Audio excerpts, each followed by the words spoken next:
Hi, this is a how-to and playthrough for the game Habits. What you'll need to play are the 9 double-sided habit cards. You've got bad habits on the one side, good habits on the other. And you'll need 2 6-sided die and any kind of marker, meeple, pebble that you want to use.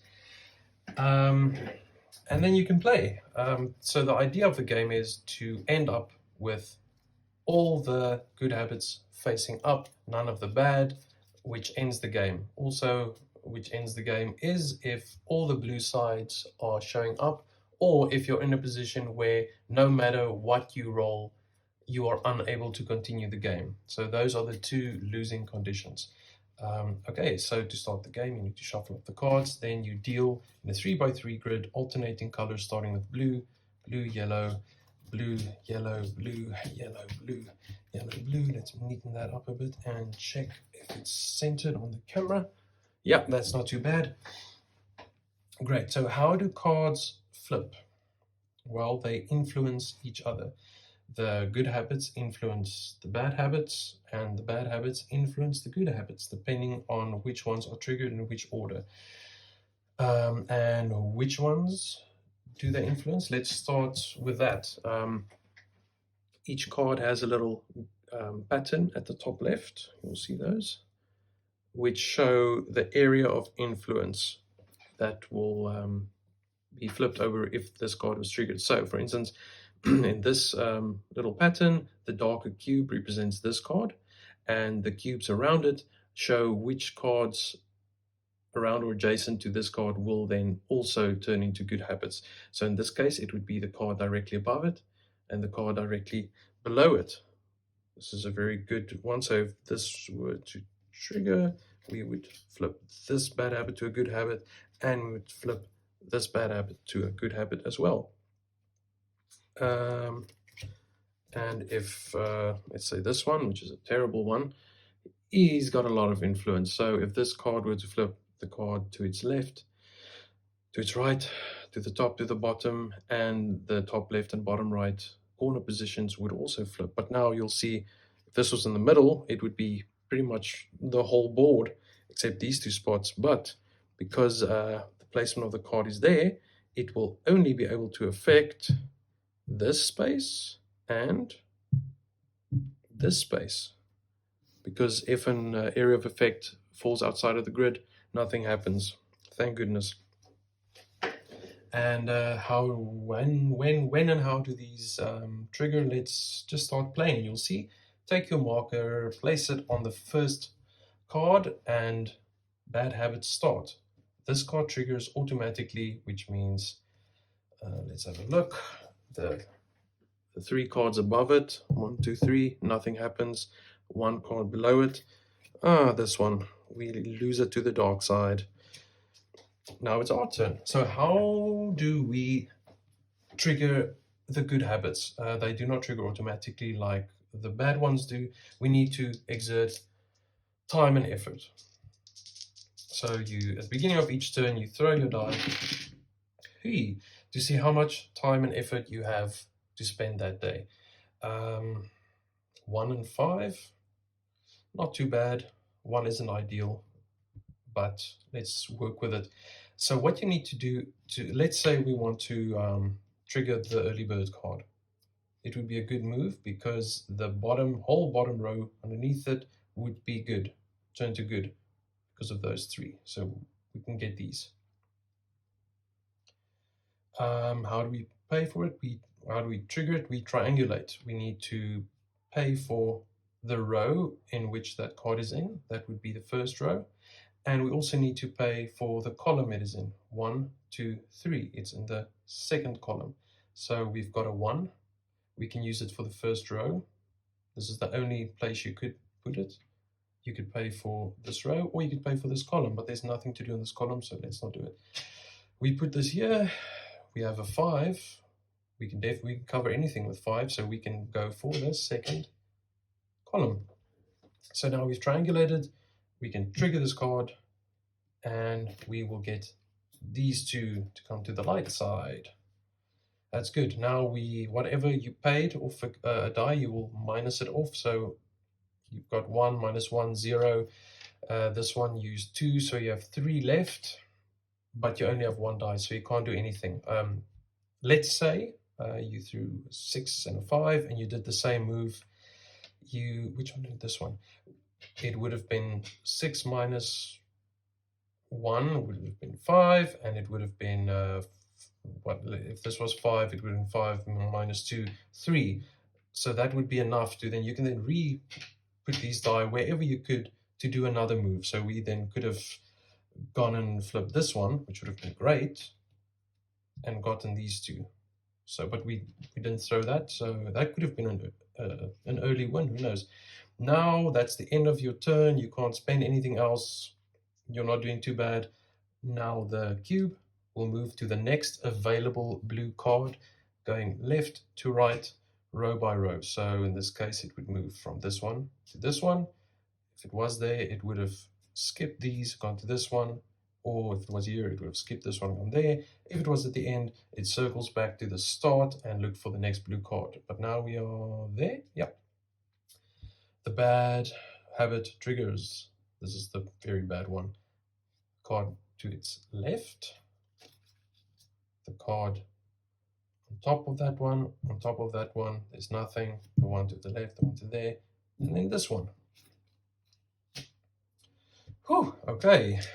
Now we throw again.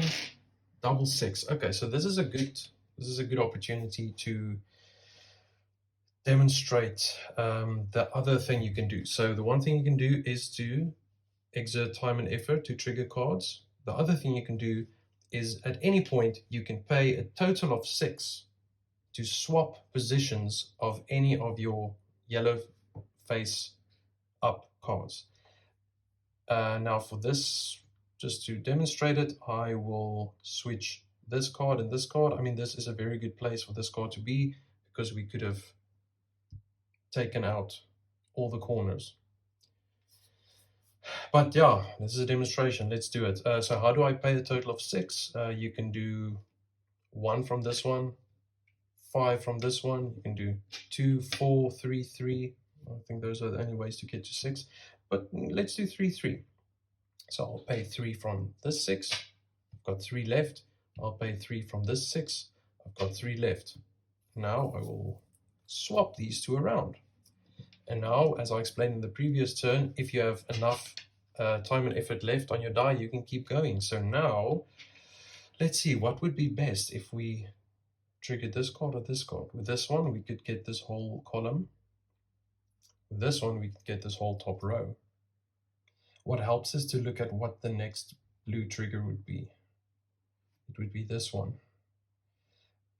And we would lose this and this, which is quite bad. I think it might be better to actually just try and get rid of this one, because I don't want the cube to land on this. I'd rather have it land there. Oh no, it would land there, and then I would lose this one anyway. I would lose all of this, so that would be worse, I think. Okay, let's just do this. Let's just do this. I've had 3, I'll pay for the first, second row. I have 3, I can pay for the first, second column. Trigger this card, whole top row goes.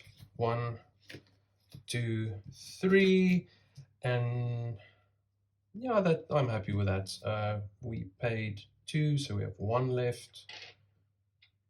We paid 2, so we have 1 left. We could trigger this card, it wouldn't do anything for us. So now you've flipped the blue card that has the cube on it. Don't overthink it. All that happens at the end of your turn, this thing goes to the next available blue card, which is this one, and it triggers. It's the bad one. It's one of the worst ones. This. So we'll lose the walking, we'll lose the reading, and that's it. Okay, I'm getting some really good throws today. I'm happy about that. Really happy about that. So, okay. What I want to do is get rid of this one. And let's just, I'm just going to go for it for time's sake. I'm going to get this row, pay for the first, second column with a 5, pay for the first, second row with a 6. No, wait, what am I doing? Yes, no. I want to, I want to trigger this card. 1, 2, and 1. Okay, but it will make more sense to pay more with the 6 and less with the 5, because then I have more left to do another move. So trigger this card, boom, boom. I've got 4 left. For this one, I've got 4 left. Hey, this isn't bad. This isn't bad at all. So now, would it be good to get rid of this card? Because then the cube would go there. And I would only lose this and this. That's not bad. Or I can use this to maybe flip cards around. That would help me win in a turn from now. Actually, this card in the middle would have been great in this round. So let's actually do it. Pay 3, 3, 6, swap these two around. Ugh, it's not great because now this card is absolutely useless. Hey, okay, let's see what happens. This one goes there. I immediately lose these two again, but that's okay. We can come back from this. We can come back from this if we have good rough throws. Okay. If I flip this around, this card will take it away immediately. It'll take that one away. So maybe it makes sense to. I don't think there's anything I can do now that'll benefit me in the next round apart from switching more cards around. Yeah, okay, this is dangerous, but let's pay 1, 5, 6, flip these two, because this one could also help me out quite a bit. No, it's move the cube, trigger these two. See now how quickly this thing turned against me. 2 and 4. Goodness. This makes only one that I can do, really. I'm not going to switch any more cards around. Trigger this one. I get this one back. 1, 3.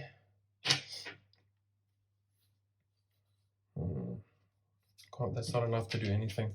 Now this one will trigger. I'll lose this one again.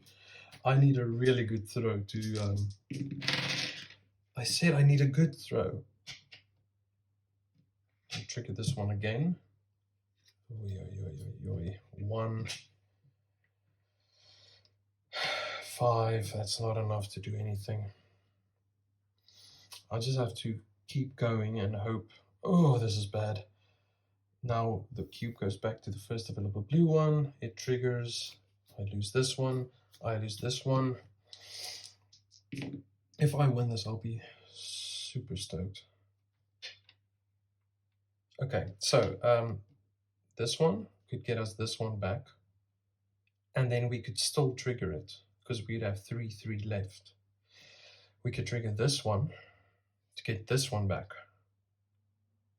And we could also trigger it because we'd have enough left. Ooh, I can't remember exactly how they look. And I don't want to now look at, I mean, I guess we could look. It's not, you're not supposed to look, but let's just look at, no, I don't want that one. I want this one. Okay, so we trigger this, we get this card back.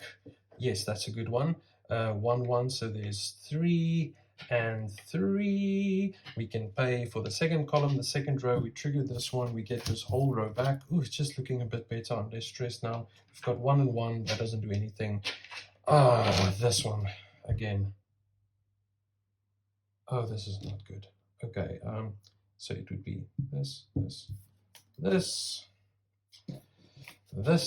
and this. Oh, okay, come on. I got a lot of 4 and 4s, it's good. Actually, let's see what else we can do with this now. If we trigger this one, we can have this one back, which is also good. But this is cheaper to get that one back. I'll just keep going for this one. I'll keep going for this one and see what I can do. I'm gonna, yeah, 3 and 3. I hope I'm still making sense. Sorry, I'm just now very into the game, and I don't know if I'm explaining, if I've explained all the angles yet. I got 3 and 3. I'm going to trigger this one. Yeah. Second column, third row, trigger this one. Get these back. I think that's all I can do. You will go for the next one. This, and this. See, this is not too bad. This is not too bad. 3 and 6. Oh, okay. We might have a win. Second row, third column, trigger this one.